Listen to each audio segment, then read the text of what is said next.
Let's get a better idea of what to watch for in battleground British Columbia. I'm joined from Vancouver by Ian Bailey, a BC reporter for the Globe and Mail, and Sanjay Jeram, a senior lecturer in political science at Simon Fraser University. Gentlemen, it's good to see you both. And Mr. Jeram, let me start with you if I can.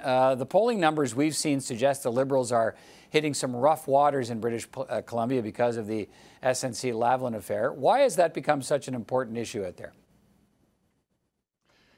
One of the main reasons is because Jody Wilson-Raybould has such a high profile here, because she is the MP for Vancouver-Granville. So obviously there has been some negative backlash to the perception that she's been treated poorly by the Liberals. That's a main one. I would also point to sort of general malaise amongst BCers with the Liberal Party, especially in the Lower Mainland, because of their handling of the pipeline issue. So there is, I agree that feeling is there, and they are in some trouble. Ian, what are your thoughts on this? Because we're watching this, we're now into week 6 as we speak of watching this SNCLeblon affair unfold, and it's sort of a drip story almost every day. And a BCer is in the center of it, Jody Wilson-Raybould. So what are your thoughts on how damaging this is for the Liberal brand out there? Well, it's very damaging. Ms. Wilson-Raybould was until recently a very prominent cabinet minister out here.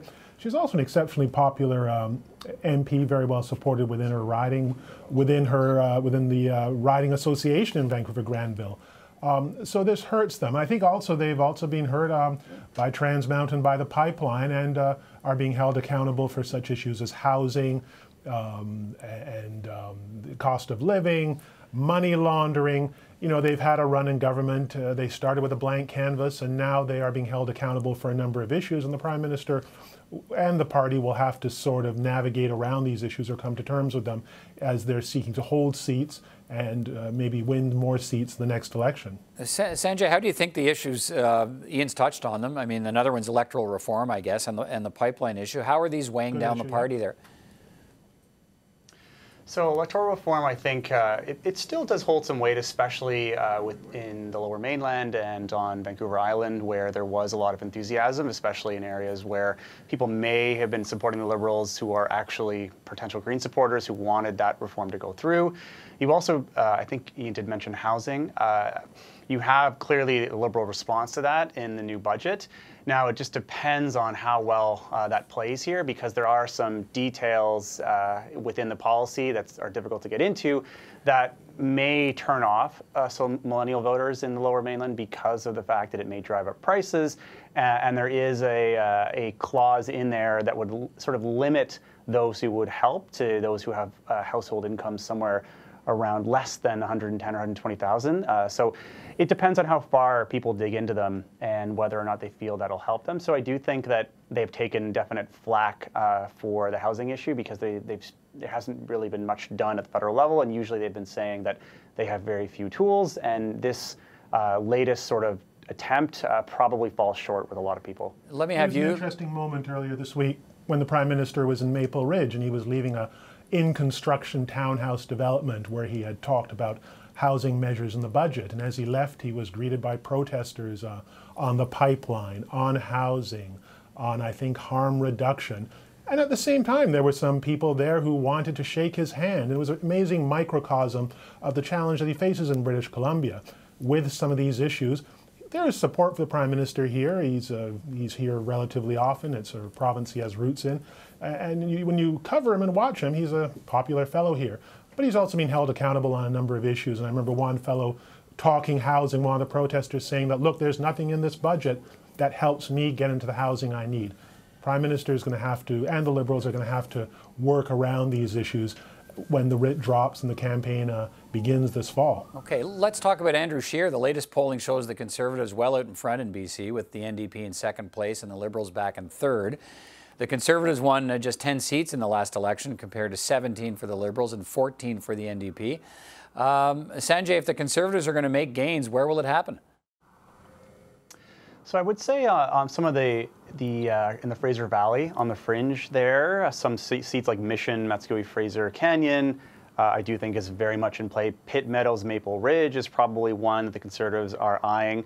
And others that they've traditionally held, like Delta and Kelowna Lake Country, that have traditionally been pockets of conservative strongholds that the Liberals were able to turn with the momentum they had in 2015. I do think that those are very winnable seats and are probably being targeted by the Conservatives now. What do you think, Ian? I agree. I agree absolutely. There's Maple Ridge, Pitt Meadows Maple Ridge, where the Prime Minister was earlier this week. You know, it's a 30-30-30 split there, a Liberal incumbent who barely won. That seat and other seats are seats, maybe Vancouver South. These are seats that the Conservatives will be going for. I was talking to some people in the party. They are even going to go after Jody Wilson-Raybould in Vancouver-Granville. They think that the 2015 election in that riding, where she won by about 44%, they acknowledge it was a swing election, but they say the swing has happened. They're hoping, in 2015, a swing election. They're hoping in 2019 that she will be held accountable for some of the challenges that the Liberals have faced. We'll see, but they're going for her in that riding. All right, Sanjay, the NDP leader now has a seat in Burnaby, Jagmeet Singh. Could that improve the party's chances in BC, even with the loss of some of its veteran MPs, including Nathan Cullen and Murray Rankin? Yes, there's a bit of some reason for hope for Jagmeet Singh, but also, like you mentioned, some of these high-profile candidates leaving. He's polling at 25%, which is in BC, which is actually stronger than I think most people would have predicted. I think he's experiencing some momentum from his victory in Burnaby South. Now, there aren't that many ridings, though, that I think that they're really so, as Ian was talking about, some of these 30-30-30 splits, 30-30-30 splits that we saw in the last election. Those are the ridings that the NDP are probably looking at as potential victories for them, where you had small Liberal wins, especially in Metro Vancouver. I think Coquitlam, Port Moody, Coquitlam, places like there where you would be a tough slog for the Conservatives, but definitely the NDP has a shot there. So there's a couple ridings they could turn. I don't think you're going to see any significant, huge gains in BC, but I think BC is a province where the NDP could hold and perhaps do a little better. What are your thoughts? Mr. Singh can now run as a British Columbian, I guess. He has a riding in BC. He has spent a considerable amount of time campaigning for that riding. So in making the case to BC, especially in the Lower Mainland, to support the NDP, it may help that he has a postal code in the riding. It also remains to be seen who's going to step up to run in some of these ridings that have been vacated by prominent New Democrats like Nathan Cullen, Kennedy Stewart. It's a long list, actually. Sheila Malcolmson, Murray Rankin, and others who have exited before this election. Let's finish on this. Sanjay, the Greens are up in the polls too. What role could the Greens play in British Columbia in the federal election?